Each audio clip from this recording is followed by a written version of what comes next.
e hoje venho falar-vos um pouco sobre o que é a engenharia de materiais. Excelente. Sejam bem-vindos ao Ponto Eutético.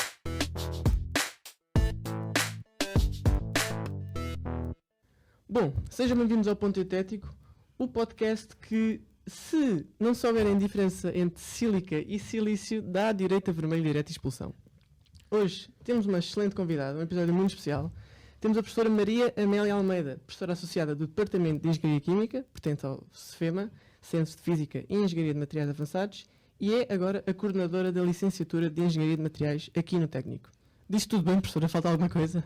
Tudo correto, Rafael. Muito bem.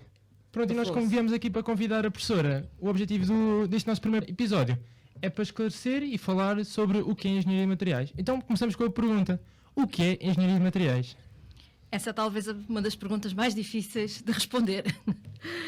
É verdade. O que é um engenheiro de materiais? Portanto, é alguém, a meu ver, é alguém que tem um conhecimento profundo dos materiais que existem, das suas tecnologias de produção, do seu processamento, e que, com isso, ganha a capacidade de analisar e testar esses mesmos materiais, ganha a capacidade de os selecionar de acordo com os requisitos de uma dada aplicação, e também a capacidade de poder melhorar, de desenvolver mais esses mesmos materiais, de os desenvolver, as suas estruturas, as suas propriedades, etc.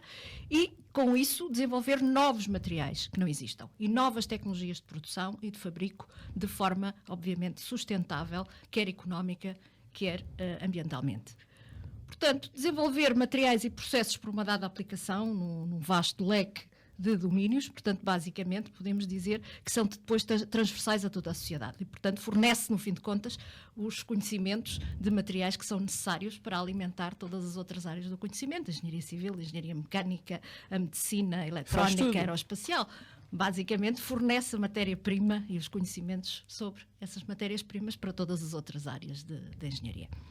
É realmente incrível. A professora conseguiu, acho que, descrever tudo que faz engenharia de materiais, que é basicamente fazer tudo para todas as outras engenharias, não é? Quer dizer, é um pouco dar, no fim de contas, esse suporte, não é? É uma base para os outros cursos que, pronto, nós damos os materiais em si, que para os outros conseguirem construir a partir deles. Todo o desenvolvimento, né? Toda a concepção é desenvolvemos esses materiais, os que existem já, mas temos também a responsabilidade, somos nós, digamos assim, que enquanto engenheiros de materiais, que temos a responsabilidade de melhorar os materiais que existem e de desenvolver novos, ir à procura de novas soluções para os requisitos que são cada vez mais apertados, não é?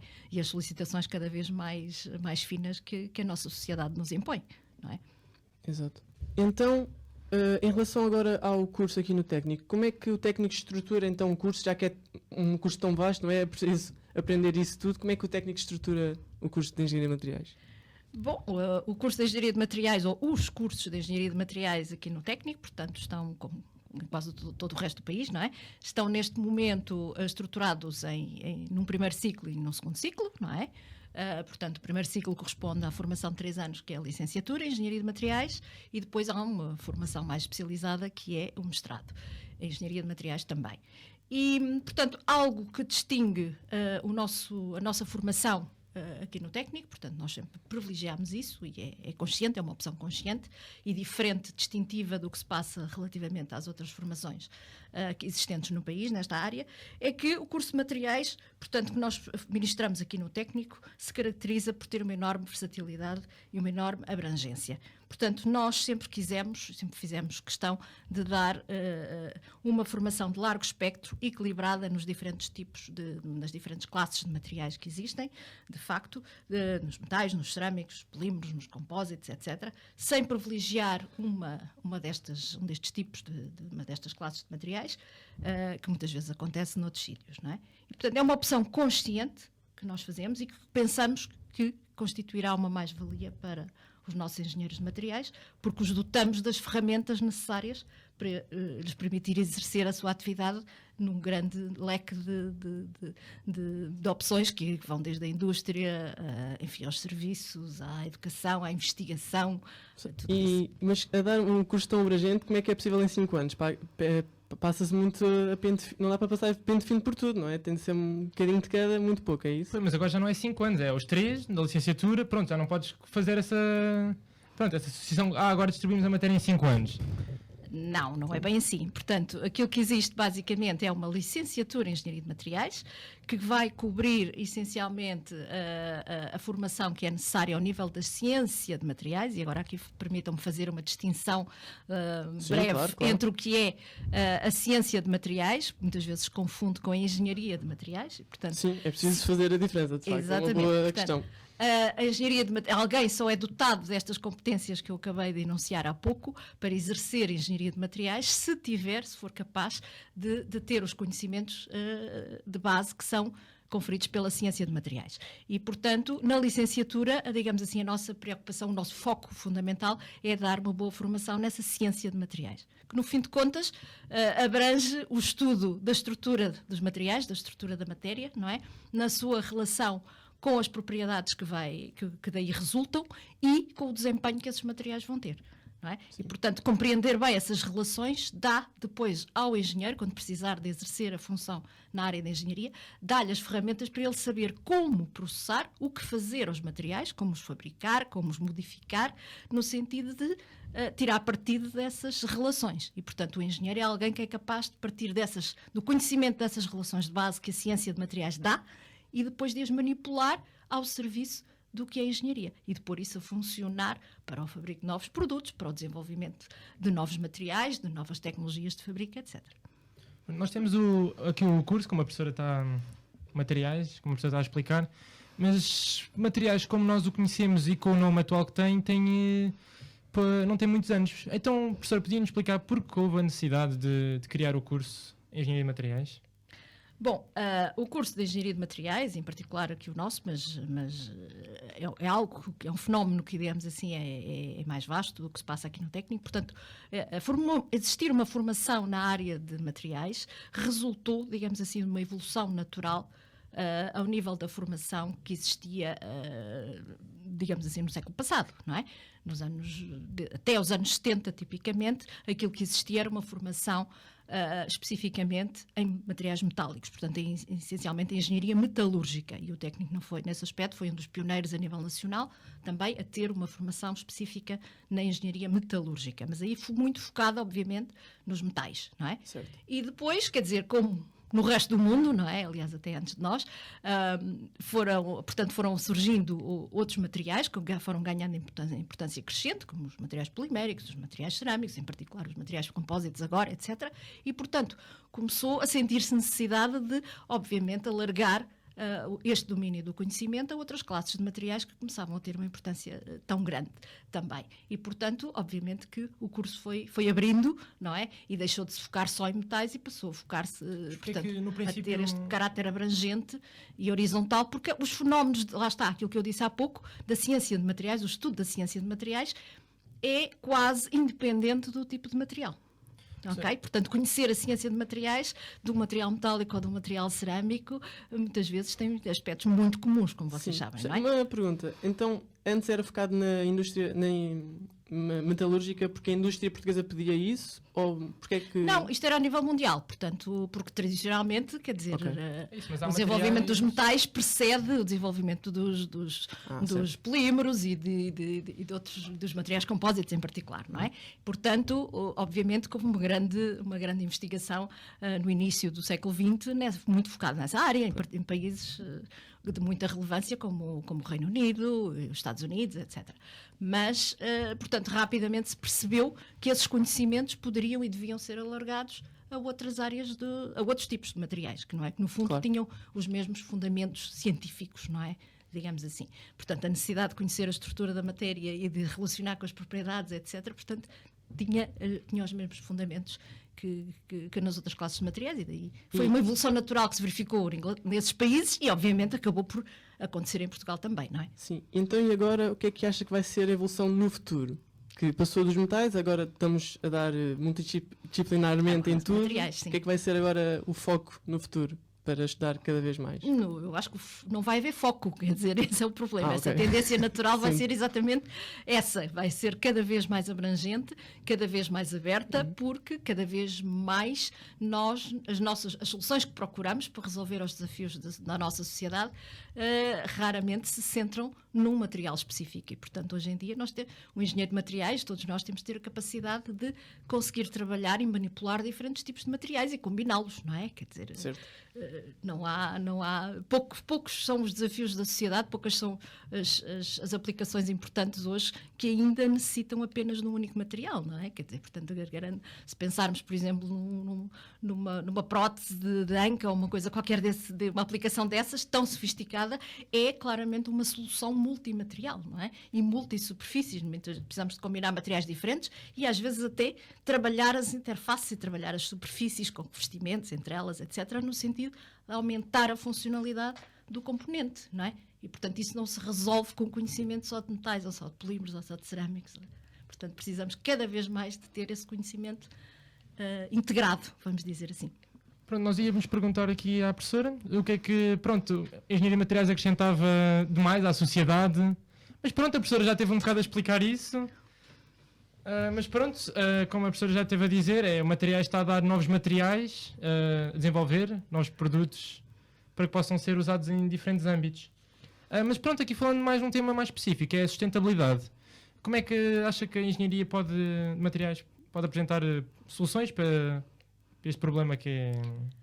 Bom, obviamente que há aqui algo que eu acho que é importante dizer, é que desde sempre, se nós pensarmos no passado e no desenvolvimento da espécie humana, os materiais sempre foram o motor do desenvolvimento das sociedades. Quer dizer, não é à toa que nós tivemos, quando pensamos na história, não é? As nossas eras são classificadas de acordo com os materiais. Temos a idade da pedra, a idade do bronze, a idade do ferro, etc. Não é? Portanto, está claramente associado ao desenvolvimento dos materiais. E hoje em dia, o desenvolvimento da nossa sociedade não está muito longe disso. E lá está. Quer dizer, não começou antes disso. É pedra. Da pedra. Depois da pedra. Pronto, é pedra. Mas quer dizer, a capacidade de trabalhar cada um destes tipos de materiais, a descoberta do fogo vai trazer uma capacidade de trabalhar, de fundir materiais, ou pelo menos de os trabalhar a alta temperatura, não é? E depois, mais tarde, de os fundir, sem dúvida, veio trazer essa capacidade. Portanto, e veio, obviamente, trazer a capacidade do homem produzir ferramentas, isto, aquilo, uma série de outras coisas, não é? Portanto, hoje não estamos muito longe disso. Quer dizer, os motivos que aquilo que vai mover os próximos desafios ou os próximos desenvolvimentos na área de materiais vão ser os desafios que as sociedades têm em cada momento, em cada instante.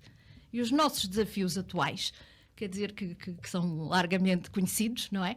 Centram-se nas áreas da energia, na área da saúde, na área da segurança, do clima, das alterações climáticas, do impacto ambiental, etc. Portanto, não é respondendo especificamente aqui à pergunta do Afonso, não é possível desenvolver materiais hoje e sem pensar em sustentabilidade, evidentemente. Portanto, não é possível escolher um material para qualquer aplicação sem pensarmos no que é que vai acontecer àquele produto em fim de vida, não é? Há uma consciencialização, isto é difícil para dizer no podcast, Capitalização. e também a própria legislação está preparada para isso, não é? Quer dizer, cada vez mais, não é? Quer dizer, a legislação vai sendo cada vez atualizando. mais estreita e vai sendo, mas temos que estar preparados para digamos assim, para constrangimentos cada vez maiores, não é? Certo. E, portanto, temos de estar preparados. O engenheiro, quando sai de uma universidade hoje, com o título, digamos assim, de licenciado ou mestrado em engenharia, tem que saber ou tem que ter a consciência de que vai ter essas restrições e, portanto, o material que escolher hoje para uma aplicação determinada tem que ter em conta não só as propriedades do material para responder aos requisitos da aplicação, mas tem que responder a uma série de outras coisas. Em particular, tem que responder aos custos de fabrico, aos custos de produção, tem que saber se vai utilizar um material que é um recurso crítico ou não é? Se existe no mercado disponível ou não. Porque cada vez mais as terras raras, não é? os custos de produção, não é? Mas não só, depois todos os custos energéticos que estão inerentes à produção daquele material, à sua utilização e à sua reciclagem, se for caso disso. Porque nós hoje em dia, antes de fabricar um produto, na fase de projeto de produto, temos que pensar o que é que vai acontecer quando aquele produto deixar de existir, o que é que vamos fazer com ele? Como sabemos, não é? Nós estamos a inundar o mundo de produtos que já não queremos, não é? Todos os produtos têm um ciclo de vida, cada vez mais sabemos isso, e, portanto, temos que prever hoje o que fazer com aquele produto que já não queremos amanhã, tendo em conta que, se calhar, alguns daqueles materiais vamos precisar de os reutilizar ou de os recuperar para outras aplicações, porque os recursos não são infinitos. É um design completamente Portanto, integrado. Não é? hoje em dia, um engenheiro de materiais tem que saber isto. É E pé eu posso-vos completo, já. dizer a boa notícia que o nosso curso está amplamente preparado para responder a isto. Portanto, nós temos esta preocupação desde há vários anos. Temos uma disciplina no fim do curso, portanto, no fim do mestrado, não é? Uma das últimas disciplinas do mestrado, que, obviamente, trata absolutamente destas questões. Ensina, digamos assim, as pessoas a desenvolver, a selecionar materiais para determinadas aplicações, tendo em linha de conta todas estas questões não só de funcionalidade do produto, resposta à solicitação, mas também das questões ambientais e energéticas, especificamente, que são, obviamente, e de custo, que são, obviamente, importantes e relevantes. Essenciais ao desempenho da engenharia e cada vez mais às restrições impostas pela própria legislação e pela nossa própria... E a Europa está à frente nessas questões, acho eu. Sim, por enquanto. Não tenho a certeza. Não sei, em materiais, pelo menos, os Estados Unidos também não estão nada fracos. Sim. Pelo menos em parte de ensino e de investigação. Sem dúvida. Então pronto, em falar em investigação, o que é que nós queremos saber? Se a professora podia-nos dar assim, alguns exemplos de materiais investigados no técnico, ou algum projeto assim... Há vários, há muita investigação. A investigação no técnico, na área de materiais, enfim, está um pouco dispersa, porque não há propriamente um centro de investigação dedicado exclusivamente a materiais, digamos assim, que albergue todas as pessoas que fazem investigação em materiais. Portanto, o meu centro de investigação, que é o CVEMA, é um deles, mas há pessoas a desenvolver e a investigar materiais noutros centros. Está bastante disperso, portanto, o que é, de alguma forma, característico, porque materiais é uma área bastante transversal, pois não é? Diferentes, exatamente. E, portanto, eu posso-vos dar alguns exemplos do que se está a fazer aqui no técnico, em várias vertentes de investigação em novos materiais. Por exemplo, na área dos biomateriais, há vários grupos, eu inclusivamente, a trabalhar em materiais para aplicações médicas, vamos dizer assim, novos biomateriais que possam ser utilizados em implantes, etc. É uma área relacionada com a saúde absolutamente crucial, não é? Como sabemos, cada vez mais. E isto, mais uma vez, respondendo à pergunta de há bocado, quer dizer, isto incide sobre que tipos de materiais? Isto incide sobre metais, sobre polímeros, sobre cerâmicos, portanto, obviamente que vai incidir sobre todo isso. E sobre, em particular, novas tecnologias de fabrico, que é algo muito importante também, cada vez mais, no século XXI, como sabemos, não é? No momento em que temos que utilizar cada vez menos recursos, cada vez menos quantidade de material para fabricar os nossos produtos, não é? Cada vez reduzir ao máximo os desperdícios que produzimos e, portanto, daí as tecnologias de fabricação aditiva, por exemplo, é algo que também está a ser bastante investigado aqui no técnico, também temos alguns grupos a trabalhar nessa área. Em materiais, enfim, muito da moda, digamos assim, como os grafenos, por exemplo. Temos um projeto muito grande que terminou agora, muito recentemente, na área do desenvolvimento de técnicas de produção de quantidades de grafeno e grafeno com boa qualidade, para uma série de aplicações. As que nós estudámos essencialmente foram nas aplicações na área da energia, em supercondensadores, mas existem muitas outras. Portanto, há muita investigação a nível de baterias, por exemplo, também.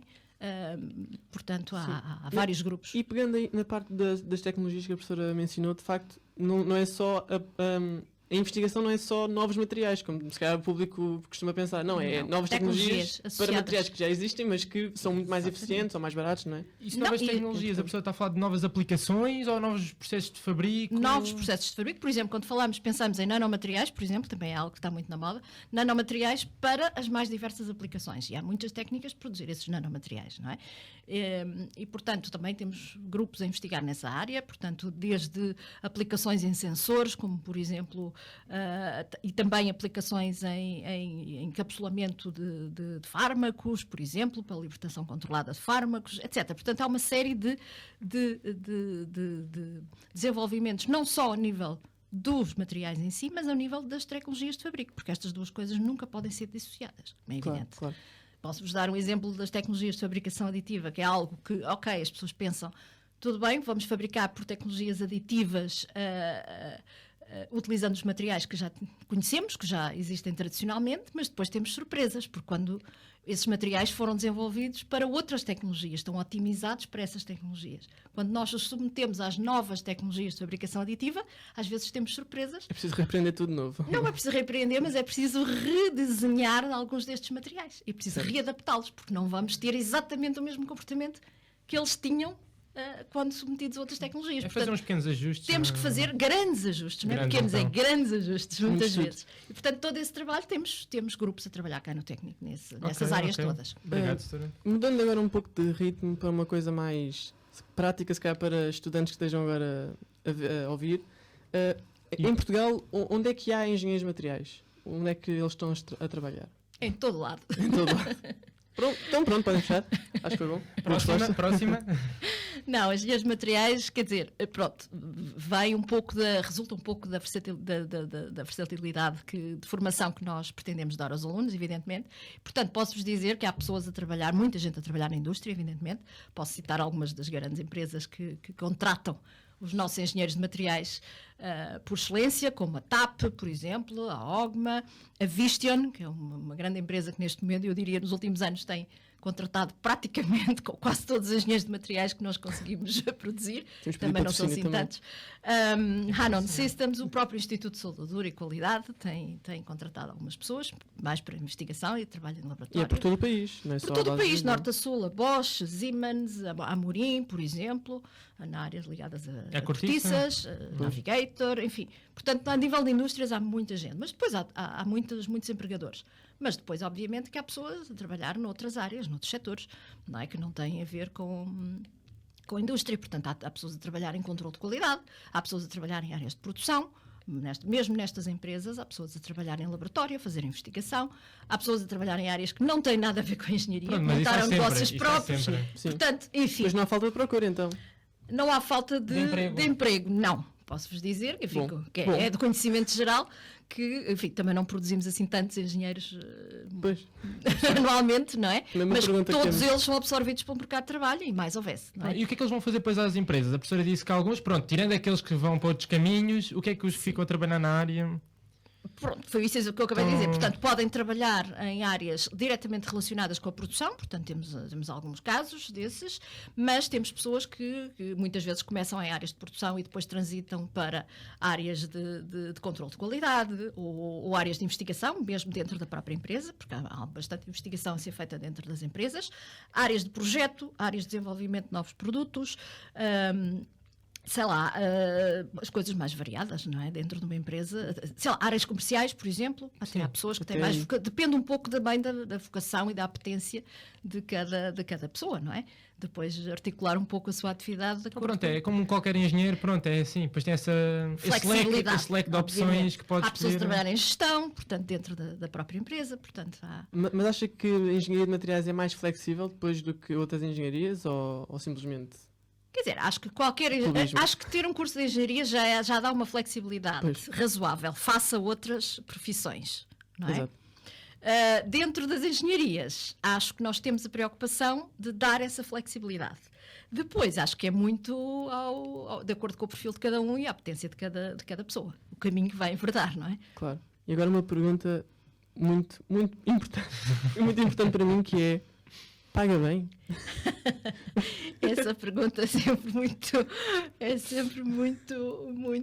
Tinha que ser, difícil, tinha que como é ser. óbvio, não é?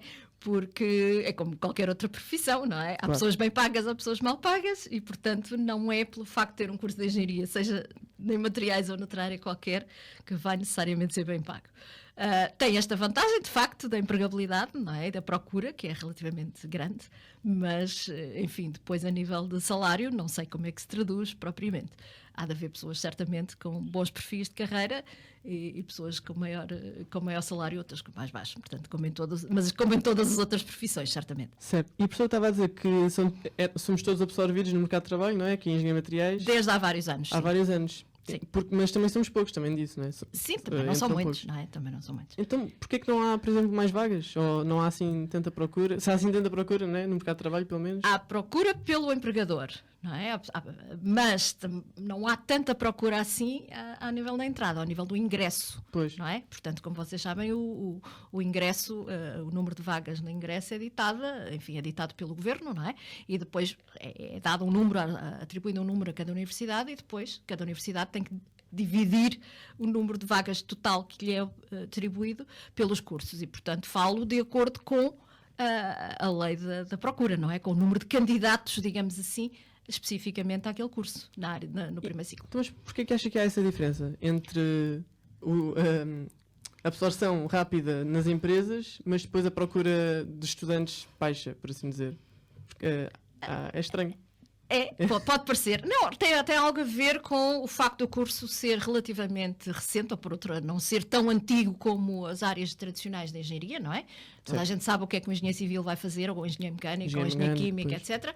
Porque são engenharias muito antigas, muito estabelecidas, etc. A engenharia de materiais, como falámos inicialmente, portanto, é algo que surgiu mais recentemente, não é? Tem algumas décadas de existência e, portanto, não está ainda tão implementada, digamos assim, nem no mercado de trabalho, nem os empregadores. Há empregadores que nem sabem que existem pessoas com capacidade que o engenheiro de materiais tem, não é? Muitas vezes nem sabem isso, não é? Muitas vezes os engenheiros de materiais são mais facilmente contratados por empresas que já às vezes têm um engenheiro de materiais nos seus quadros. E, portanto, aí basta haver um e então é uma pessoa, existe, é uma pessoa com este perfil que eu preciso, então contratam mais. Mas há pequenas empresas, etc., que nem sequer sabem que existem estas competências. E, portanto, um bocado pouco difundido, as próprias famílias, muitas vezes, as próprias pessoas, ao nível do ensino secundário, se calhar também não têm muita informação, nem muita potência por escolher um curso, enfim, menos conhecido, não é? E, portanto, isto é um processo. Obviamente está melhor do que era há uns anos atrás, mas é um processo que ainda vai demorar algum tempo. Comparar com mecânica, lá está, mecânica, química, civil, são muito antigos eletrotecnia, e famosos. etc. São coisas Sim, toda a gente conhece materiais, nem toda, pronto. É isso. Muitos de nós é triste, mas foi na horinha antes da... Já ouvi vários bons. Pronto, é assim, é aquela não foi a primeira opção e muitas vezes não é a primeira opção de escolha, não é? Das pessoas, etc. Portanto. Mas o que interessa é que, pronto, cada ano, sempre se perguntamos aos calores, todos os anos, pronto, estão sempre a aparecer cada vez mais a quererem como primeira opção, Sim, que é positivo. Sim, é verdade. E nesse aspecto, enfim, as ações de divulgação que o NEMAT faz, sem dúvida, têm o seu impacto. Então, este podcast vai fazer exponencial. O crescimento vai ser louco. Uma coisa... Entra um tipo 10 num ano a seguir entrar por 200 logo. O governo vai começar. Porquê que é preciso tantas vagas agora? Porquê que está a haver tanto? É um podcast. O quê? Então tipo top 5 já. Top 5 no Apple Podcast. Não sei bem como, mas pronto. O que interessa é que estamos lá. Pronto, então, professor, nós que também, como somos todos estudantes aqui, gostamos de saber das opções no estrangeiro. O que é que a professora acha de irmos para o estrangeiro, Erasmus, fazer, por exemplo, mestrado lá fora? Bem, ter uma experiência Erasmus ou uma experiência internacional, de formação internacional, no âmbito da vossa formação, acho que é uma ideia absolutamente excelente, não é? E de facto o programa Erasmus, e há outros programas, não há só o programa Erasmus, há muitos outros programas de intercâmbio em que o técnico participa e portanto onde há inclusivamente bolsas, etc., para fora da Europa, inclusivamente há muitos programas com o Brasil, com o Japão, com a China, com a Índia, enfim, imensos. E portanto é sem dúvida uma experiência que eu acho que vale a pena e que se vocês puderem, portanto aproveitem dessa experiência sem dúvida. É não só uma experiência formativa, mas é uma experiência também de vida, não é? A capacidade de viver no ambiente vai muito para além da vossa formação, portanto, e acho que é algo que só pode ser enriquecedor na vossa formação final. E há excelentes universidades e há excelentes acordos estabelecidos, portanto, tanto na Europa como fora da Europa. Portanto, sem dúvida, só posso dizer que é uma experiência recomendável.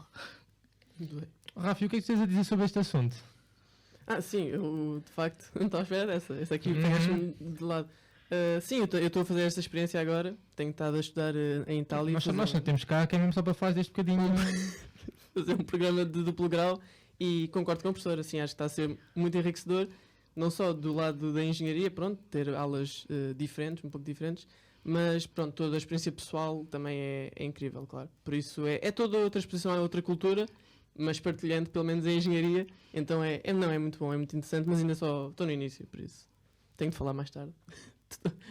No final, assim vejo tipo. Prognósticos são no fim do jogo. Só estão 2 anos, não é? Sim, são 2 anos. Daqui a 2 anos voltas cá. Pronto, olha, isto correu bem, foi bom. Exato. Então, professora, a professora falou de algumas universidades que tinham de interesses para alunos materiais com o técnico tem parceria. Podia só referir assim algumas?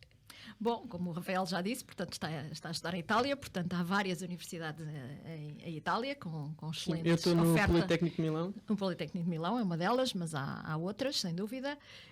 Pádua, enfim, há mais 2 ou 3 em Itália que eu conheça, mas depois há universidades em vários outros países da Europa. Portanto, na Suécia, KTH, por exemplo, Chalmers, são 2 excelentes universidades. Há universidades na Alemanha também, Darmstadt, em França, o conhecido INPG, o Instituto Politécnico de Grenoble, que também tem uma excelente universidade associada. Politécnico de Catalunha, em Barcelona, por exemplo, com o qual o técnico tem, portanto, existe uma associação, digamos assim, um consórcio de universidades a nível europeu, onde o técnico participa, e Universidade de Aalto, também me lembrei agora, e na Finlândia. E, portanto, há assim várias universidades com os quais o técnico mantém estes acordos, estas parcerias de intercâmbio de estudantes. Escolha-me não falta. E, portanto, obviamente que todas elas são excelentes na área de materiais também. Portanto, penso que não há qualquer dúvida. Parece-me excelente.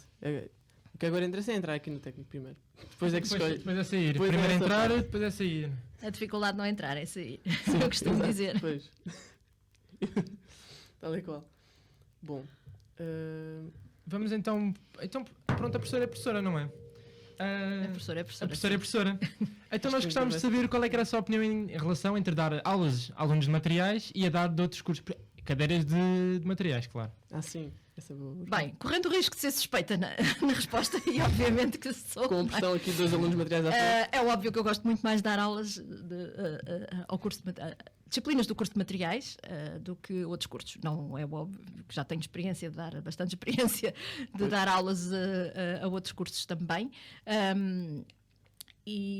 Mas acabo sempre por preferir dar as aulas aos alunos de materiais por uma razão, enfim, relativamente simples. É que o facto de ser um curso pequeno faz com que abra um conjunto de possibilidades de executar alguns trabalhos nas aulas que, obviamente, não é possível de implementar em cursos muito grandes, não é?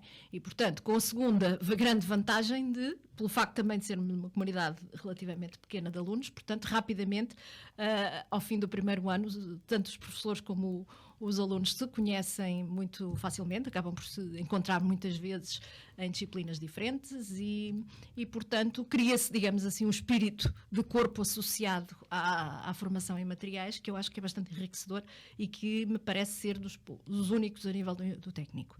Portanto, acho que não há muitos cursos onde isto Sim, existe. completamente, é verdade. E isso cria um excelente ambiente de trabalho, quer para os alunos, quer para os professores. E, portanto, obviamente que acabo por preferir sempre. Sim, não, a comparar com os meus colegas de outros cursos, quer dizer, nós conhecemos os nossos professores todos e as aulas são muito mais... Pois, são para o mais bem ou para o íntimas. mal, conhecemos a todos. Não, e para nós abre-nos a possibilidade, por exemplo, de fazer trabalhos mais integrados em determinadas disciplinas, usando laboratórios de investigação, por exemplo, que nós não conseguiríamos implementar em turmas muito grandes. Claro, não é? com 150 alunos não podia haver um Exatamente, trabalho de completamente laboratório impossível. desse E, género. portanto, nós acabamos por, de alguma forma, colocar à disposição dos alunos nossos laboratórios de investigação, que, obviamente, acho que só tem vantagem para a vossa alunos, formação sim. também, não é? Sem Claro, dúvida. claro. E, portanto, nesse aspecto, obviamente que sou suspeita, não é? E prefiro, obviamente, dar aulas ao curso de materiais. Professora, então vamos acabar aqui com a nossa última pergunta, que é, quais é que são as perspectivas de desenvolvimento, melhoria para o curso, aqui no técnico? Ora bem, os cursos aqui do técnico sofreram, o nosso curso de materiais sofreu uma reestruturação significativa em 2017, no qual nós fizemos, digamos assim, uma boa atualização da estrutura curricular do curso. Introduzimos, em particular, disciplinas relacionadas com as nanotecnologias, nanofabricação, a fabricação aditiva, de que falávamos há pouco, sei lá, outro tipo de disciplinas, mais competências transversais, por exemplo. Tudo isso foi disciplinas de projeto, com maior caráter de projeto, por exemplo, foram introduzidas, não é? também com maior componente laboratorial, foram introduzidas nessa reestruturação de 2017. E, portanto, agora, na última reestruturação que fomos todos obrigados a fazer em 2021, não é? Que foi a conversão do mestrado integrado para... Não, uma conversão do mestrado integrado para o primeiro e segundo ciclo, portanto, foi apenas, digamos assim, um rearranjo. Portanto, já houve bastantes atualizações recentes do nosso curso. E, portanto, eu penso que neste momento ele dá-vos essa formação do ponto de vista científico e tecnológico já bastante atualizada. Portanto, parece-me um curso já bastante bem estruturado e que vos dá a formação necessária para ir para o mercado de trabalho neste momento. Dá-vos também um conjunto de competências transversais na área da gestão, na área das ciências sociais e humanas, etc., que cada vez mais os empregadores procuram. Portanto, cada vez mais é algo que os empregadores começam a valorizar também. Portanto, não só as competências do ponto de vista técnico e científico, mas também a capacidade de comunicação, trabalhar em equipa, de execução de projetos, as chamadas soft skills. E, portanto, é algo que os empregadores apreciam cada vez mais. E, portanto, sem dúvida, eu acho que o nosso curso está com muito boas perspectivas nessa área, que são alterações que foram feitas muito recentemente. Portanto, obviamente que eu não prevejo que a breve prazo iremos introduzir grandes alterações, a menos que sejam pequenas correções. Mas, portanto, neste momento o curso já tem digamos assim, uma panóplia de inovações que é bastante recente e que eu acho que está bastante adaptada à formação que é necessária. Bom, professora, excelente. Acho que está bom. Foi um bom... Esclareceu-nos bastante dúvidas que tínhamos como alunos de materiais. Isto é para agora... Eu quero ouvir de novo a primeira resposta, porque a professora explicou toda a engenharia de materiais, em poucos minutos. Eu gostei. Acho que queres repetir? Não, quero ouvir quando estiver gravado. Ok, pensava que era agora. Olha, quero ouvir outra vez. Pronto, está bom. Não, acho que está muito bom. Por isso, professora, muito obrigado por ter vindo. Acho que isto acho que é muito bom para o projeto do podcast. Temos pessoas mesmo a falar, pessoas que sabem do que falam. É isso que eu quero dizer, não é? Em vez de sermos só nós aqui a falar, ter mesmo um professor e uma coordenadora do curso a falar do que é engenharia de materiais. Por isso, muito obrigado. Muito obrigada eu pelo convite e foi um prazer estar aqui com a conversa convosco e espero que o blog tenha muito sucesso para o futuro e que contribuamos para atrair mais jovens alunos e para formar novos engenheiros que este país precisa. Muito obrigada. Obrigado, professora. Muito obrigado, professora. Então nós teremos no próximo episódio a conversa com materiais. Lá está.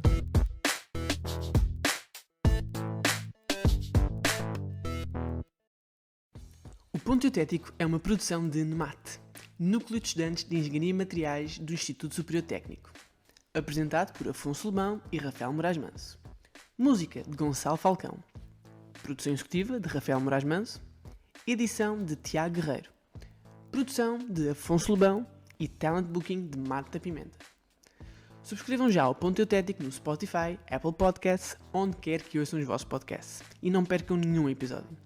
Para mais informações sobre o podcast e as atividades do NEMAT, podem consultar o nosso site e seguir a nossa página de Instagram, Nemateriais. Até à próxima!